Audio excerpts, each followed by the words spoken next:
1965, a spacecraft was passing over the Sahara Desert. The two astronauts aboard, James McDavid and Edward White, were looking down at the ground with amazement. They saw something in the middle of the Sahara that was hard to believe. They noticed a large human eye-like structure with a pupil-like center. This eye has a length of 265 kilometers and a width of 70 kilometers, with a total area of over 18,500 square kilometers. The pupil, which is perfectly round, has a diameter of 40 kilometers. This large, unique, and mysterious structure can only be seen from space and is known as the Eye of the Sahara or the Richat Structure. You might think this is the result of a massive asteroid impact, but that's not the case. Scientists have found no evidence of an asteroid impact here. This is why the structure has puzzled the scientific community to this day. We don't know how this unique and perfectly round structure formed in the middle of the desert, but historians have pointed out similarities between this structure and the lost city of Atlantis. Several maps of Atlantis describe it as an advanced civilization with cities built in a ring shape, connected by bridges with water flowing underneath. The shape of the Eye of the Sahara and the descriptions of Atlantis show many similarities. As for the location, 2,500 years ago, Greek historian Herodotus made a map of the world that mentioned a city called Atlantis in the west of Africa. If we match this map with today's world map, the location of Atlantis matches perfectly with the Richat Structure. Not only this map, but also a world map made 2,000 years ago by the Roman geographer Pomponius Mela mentions a city called Atlantia. If this map is rotated with the north on top, we can also see that it shows Atlantia or Atlantis in the northwest area of the Sahara, matching the location of the Richat Structure or the Eye of the Sahara. From the ground, the rings of the Richat Structure are so large that one would not even realize they are standing in the middle of them. Archaeologists have not found any evidence suggesting that a human civilization lived here 12,000 years ago. However, no other structure like the Richat has been found anywhere else in the world, making it a mystery for science. Besides the Richat Structure, the Sahara Desert holds many other secrets. When we think of the African Sahara, we imagine scorching heat, endless sand dunes, and extreme temperatures. However, the Sahara has seen a green period in Earth's history, even though it looks dry from above. The total area of the Sahara Desert is 9 million square kilometers, about the size of the entire United States of America or Europe. The Sahara is so vast that 11 countries share it, and it continues to expand. Every 100 years, the Sahara grows by about 10%. But why is this happening, and where did all this sand come from? The most fascinating scene in the desert is the White Desert in Egypt, which looks like the Arctic region during the day. The white sand and the formations of white limestone make it seem like someone specifically crafted them into this shape. However, millions of years ago, this place used to be the ocean's bottom. Around 250 million years ago, when dinosaurs roamed the Earth, a sea called Tethys was where the Sahara is now. The weight of this ocean deposited a layer of limestone on its bottom over millions of years. As time passed, when new continents formed and the ocean dried up, the winds started to hit this limestone layer for the first time. Due to wind erosion, the limestone particles spread and transformed into the White Desert. Not only the White Desert, but the entire Sahara's sand has a similar story. Where there was limestone, a white desert was formed, and where there was sandstone, orange-colored sand was created. Interestingly, the Sahara Desert hasn't always been this way. Scientists have found evidence under the sand of plants and trees that can't grow in the harsh conditions of today's Sahara. This means that the Sahara wasn't always like this. It used to look different. Around 2.6 million years ago, our planet was heading towards the last ice age.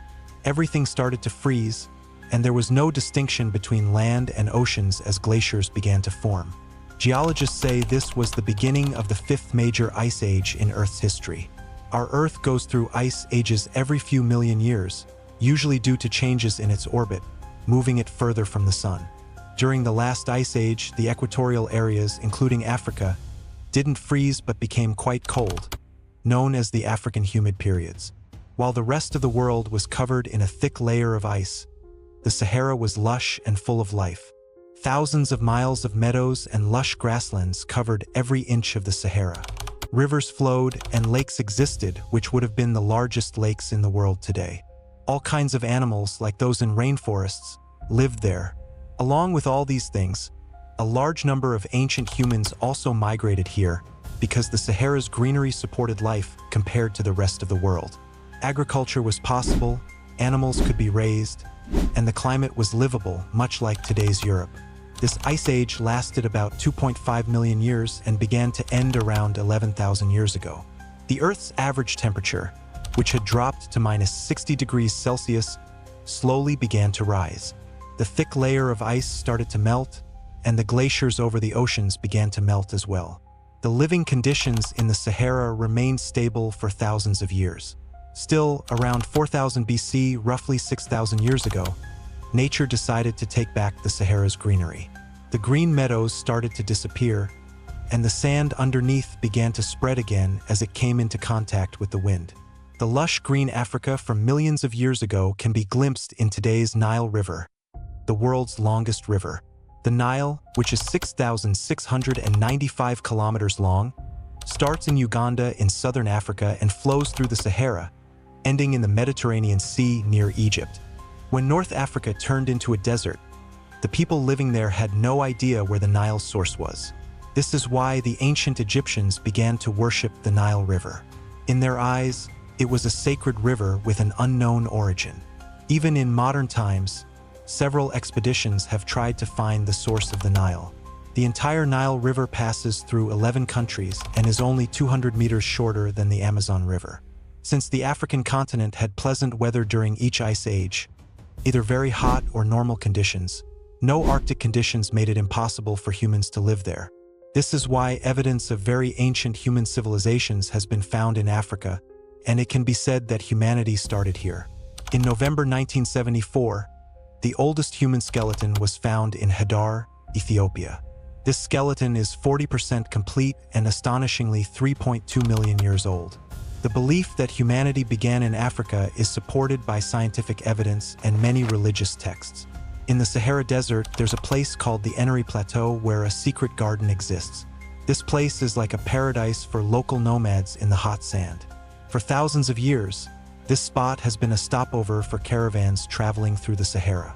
Here, animals, especially camels, drink water, and humans find cool caves to rest in.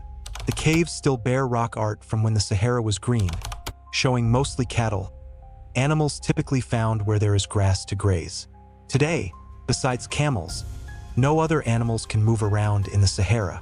Until 1940, African lions roamed here, but they have since vanished. In this hidden garden, a few crocodiles live by the water's edge. But the question is, how did these crocodiles get to the middle of the Sahara since they can't travel such long distances? Experts believe these are a unique species of African crocodile that have lived here for thousands of years. Today, only a few crocodiles remain, and they are slowly disappearing. They mainly survive on frogs and fish in the water. The mystery of the unique and mysterious stone in the necklace of the ancient Egyptian king Tutankhamun is also hidden in the Sahara. This stone puzzled researchers for many years. It is a natural glass stone not found anywhere else in the world. It was once believed to be a piece of another world, but its origin was finally discovered in the middle of the Sahara. In the Libyan part of the Sahara, many of these stones were found scattered in the sand. Experts believe that an asteroid impact melted the sandstone rocks here 30 million years ago. At that time, rivers and streams were common in the region. When the sandstone lava hit the water, it cooled quickly and turned into this glass stone. The unlimited sand of the Sahara might seem worthless, as it can't be used in construction or any other productive way. However, this Sahara sand is essential for the Amazon rainforest 4,000 kilometers away. Every year, millions of tons of sand are carried across the ocean by the wind to South America, where they fall. The phosphorus in this sand is only 0.08%, but experts believe it is enough to maintain the phosphorus levels in the Amazon rainforest. Phosphorus is washed away from the soil by rainwater in the Amazon. If this phosphorus didn't fall into the Amazon, the soil would face a phosphorus shortage, stopping new plants and trees from growing. To be updated with more fascinating videos, subscribe to our channel and hit the bell icon. See you in our next video. Until then, keep watching and exploring new places.